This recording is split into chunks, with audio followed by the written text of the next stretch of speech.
the elephant in the room is that the performance enhancing for me would have to step up to a level that, you know, I don't know if I'm 100% comfortable with, but I have to accept the fact that Dennis has changed his chemical makeup. He's not a normal person, so I probably have to come in there. Hey everybody, Ryan here, SP's Gym, and we, as you saw, and you probably gathered from the opening segment you just watched, are going to talk a little bit about performance enhancing drugs in the sport of arm wrestling, well, in general, and in the sport of arm wrestling. This has been a topic that has come up quite a bit lately. You saw Travis's video clip there where he's talking a little bit about enhancing or stepping up his own performance enhancement to match that of Denis Saplankov. I will segue this a little bit in saying that I'm not going to out anyone, and I'm not going to talk about who is or who isn't and who I think is and who isn't. I would never do that without someone's blessing. I do know of quite a few guys that use stuff. Some of them are top competitors, many of them are not. I will never ever say stuff without their blessing or unless I know for sure. Speculating is never fair, and unless you've seen someone use something or they've told you, they've opened up and told you that they're using something, we should not speculate on whether or not someone is or isn't. Now the reason it's coming up now again is because the drug testing results from WAF have come forward, and we have several people who have tested positive for performance enhancing drugs.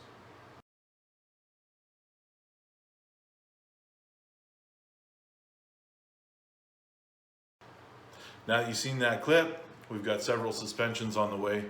Lots of guys that are going to get suspended for, I believe the first offense is 2 years. I don't pay a ton of attention to what the actual consequences are because I'm not going to get caught using performance enhancing drugs, because if I'm not going to be putting something in my body that is going to trigger a positive test at a drug tested event. Now, when I say that, that's not to admit that steroids are something that is the only thing that's going to get you busted. There's a huge list of things that will get you busted for performance enhancement, and those include certain stimulants. So we don't know what these guys tested positive for, but unfortunately we also have Georgie in there who is his second positive test, and I'm not sure if there's an appeal process or not, but he's facing a lifetime ban from competition at the World Arm Wrestling Federation. Now, one of the things I want to talk a little bit about, and I'm just going to touch on this, is that it's kind of funny how we have this weird different standard for different sports and different people, because we have Lance Armstrong, who was eventually caught and admitted to using all sorts of performance enhancement, and we have vilified him to the point where I don't think he even shows his face in public anymore. Yet we have a guy like Arnold Schwarzenegger, who is a hero to many and has admitted using anabolic steroids back in the 70s when he was winning Mr. Olympia contests. So is it the fact that somebody lied and somebody's coming out with it voluntarily? I'm not sure. John Jones, he's playing the villain, but he's the UFC champ. And if by 5-6 years ago standards, he would have been out. He would have been gone forever. But if he can't get a license in Nevada, we'll move the fight to California.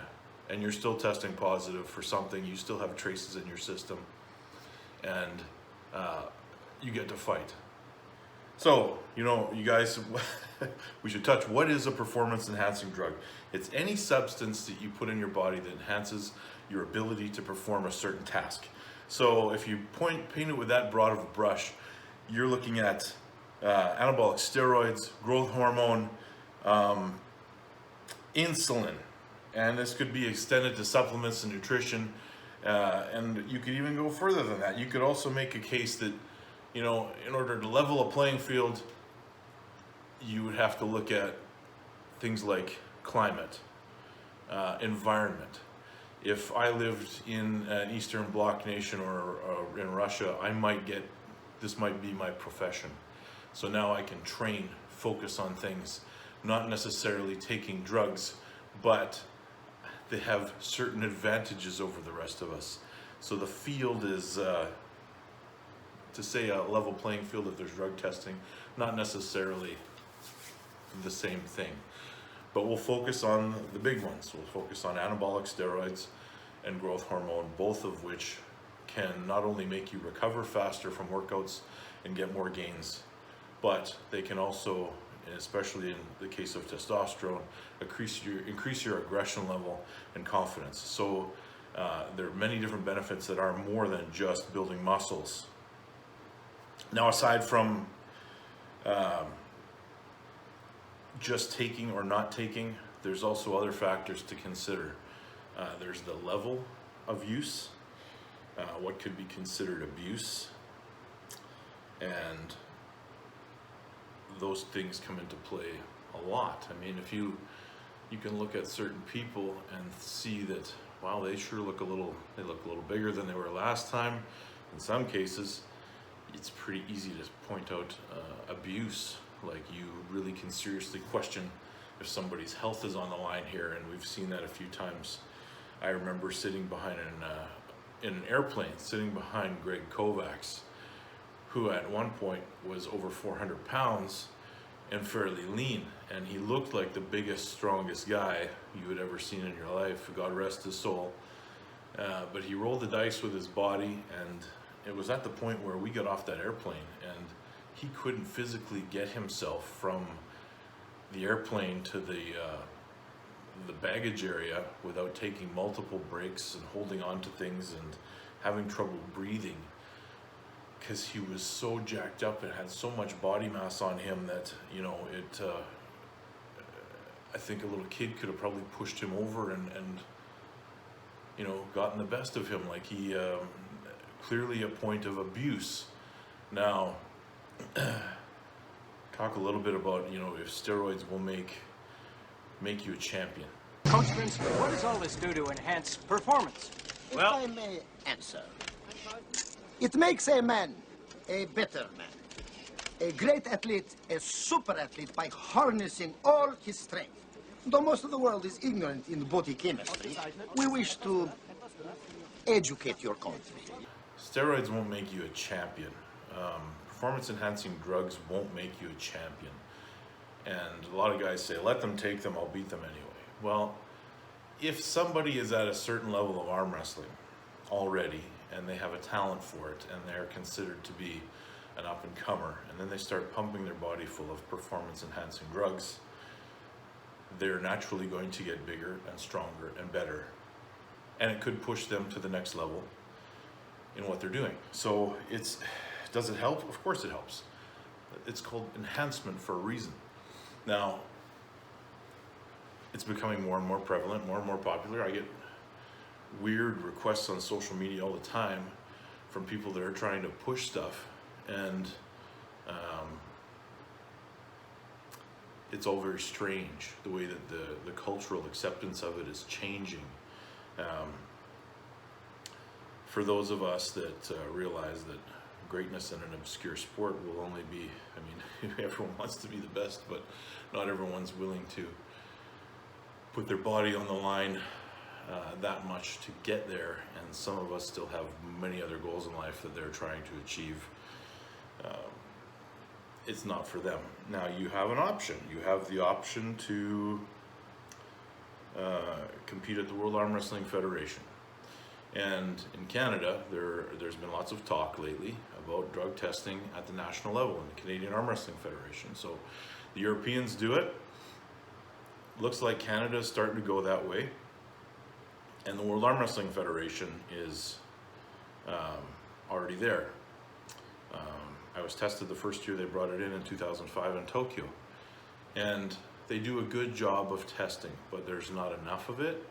And there's certain things that people can take, which it actually surprises me that anyone gets caught at WAF, because there's lots of things people can take and have cleaned completely out of their system by the time that they would be tested. But in the case of Anderson Silva, if you remember his multiple drug tests. What the story seems to be from the people in the know is that he wasn't taking what he thought he was taking. So the life of it in his system wasn't what he expected it to be, and he got caught. So it's going to be a part of our sport forever, and until there is particularly growth hormone, which there's no test right now for that. So it's one of the most dangerous things there is, especially when you're combining it with insulin. It could kill you, but people are still going to do it if they think they can push to that next level. You do have the option of going to, not going to the World Arm Wrestling League or the big events that, have no testing at all, and you can go through your provincial or state, then national, then World Arm Wrestling Federation. Or you can be like me and you can do both, but you do it as a natural athlete. And you end up maybe not on such a level playing field, or you go to WAF and you have the most level playing field that you can acquire. And I say most level is because there's still ways of getting around all that stuff, and people will try to do it. Hence the positive drug tests we just saw come out. And there are way more effective ways to actually test. I don't think WAF is going to go that far as random out of competition testing, which is kind of the only way to really catch people, or the bulk of people. But fortunately for us, in the time of arm wrestling, it wasn't that long ago that people didn't train at all. And they just did some stuff, messed around on the table, and they could win some pretty major titles or go fairly far in the sport. We haven't caught up with training, in my opinion. We have not. The training side of it, knowledge of that, is not caught up with other sports. We're starting to get there, and I think it's a good time right now to compete, because even though we haven't, the training knowledge and the knowledge of performance enhancement isn't on par with other sports, so neither are the ways to get by all this testing. So that's a good thing for us right now, and hopefully by the time the athletes get there, we have figured out ways to take care of that, and all things come together and we live a perfect life. I hope this was informative, or at very least interesting to you guys. It's a sensitive subject. It is going to be a part of our sport for a long time, even on local levels. And none of these things alone will make you a champion. No performance enhancing drugs. You still have to put in the work. But for longevity's sake, try to do it through proper nutrition, supplementation, and just a sound training routine and adaptability to that. Oh, and one more thing, guys. Check out my ads in the video description down below. We have some great products. CTFO and Soul Life, 2 companies I'm involved with. They have some great stuff. Reminder, 1,000 subscribers, you guys. When it gets to 1,000 subscribers, I will share the secrets to enhanced, bad choice of words on this video, accelerated tendon recovery. See you next time.